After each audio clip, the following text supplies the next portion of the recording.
in action.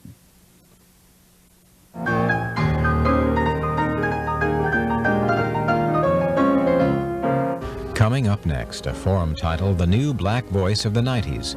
3 panelists debate the topic, Staying Black or Becoming African American. Presenting the pro-black point of view will be Ali Muhammad, a spokesperson for the Nation of Islam. It is with a great deal of pleasure that I give you Dr. Abdul Alim Muhammad of the Nation of Islam.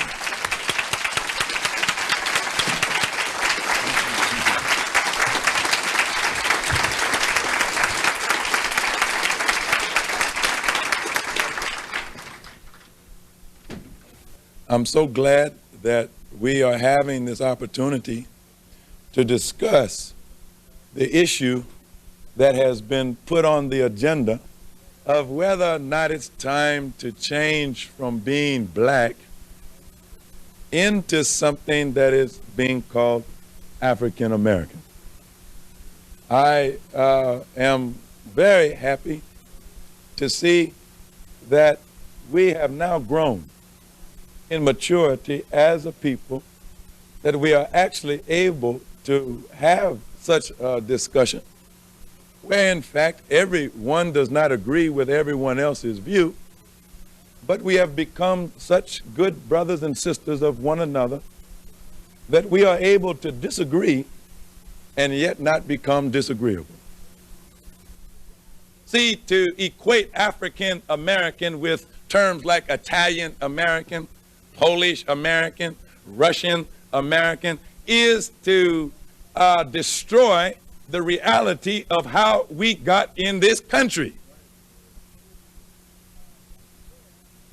We did not get into America with our nationalities intact. Africa is not a nationality. If you are from Nigeria and you have become a naturalized American citizen and you want to call yourself a Nigerian American, well, you help yourself. But that's not how we got here. We did not pass through Ellis Island. We did not take the course that qualifies you to take a test for citizenship. That's not how we got here. To equate the immigrant that you might have in the Greek American or the Russian American with the so-called African American is a gross distortion of history. We're not no damn immigrants to this country. We were brought here against our will. We didn't come because we had booked passage on a passenger ship and we were so glad to be here and this was the land of opportunity and freedom and equality and justice for us and we were looking to jump into the melting pot. That's not our history. We are those that were kidnapped and we were brought in chains in the holds of slave ships and we were kicking and fighting every step of the way, and when we got here, we could not be held down except by the most brutal methods. And even today, when you look and see what is used to hold the black community in check, it is the most ruthless and violent and brutal of methods that are being used today to hold us in check.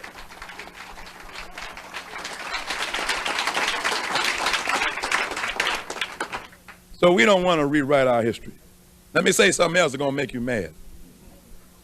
I'm just going to say it and get off of it because you might not be ready to think about it.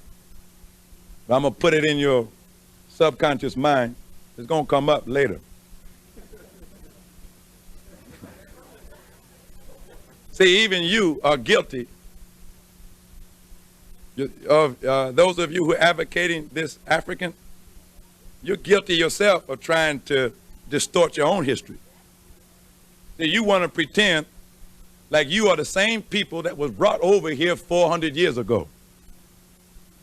And that nothing happened to you since you've been here. You the same black African now that you were then. That ain't true.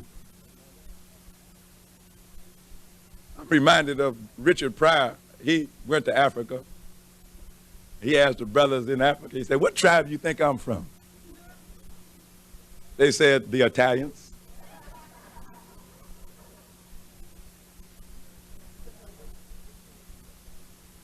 You want to disguise your own history. You want to pretend that you did not have people who rose up on the plantations in rebellion to slavery, who fought and killed and died to be free, and some of them were only able to run off in the swamps with the Indians, and they set up their own independent kingdoms right here in North America, right down in South America, in the Caribbean islands. It was the black man in league with the red man. They set up armies to fight against the slave master, and in many cases they won, in other cases they were defeated, but they left a legacy of struggle to be free. And now you want to forget all about the red man. You want to forget all about him, like your blood and his blood are not intermixed so much that you have really become like one people.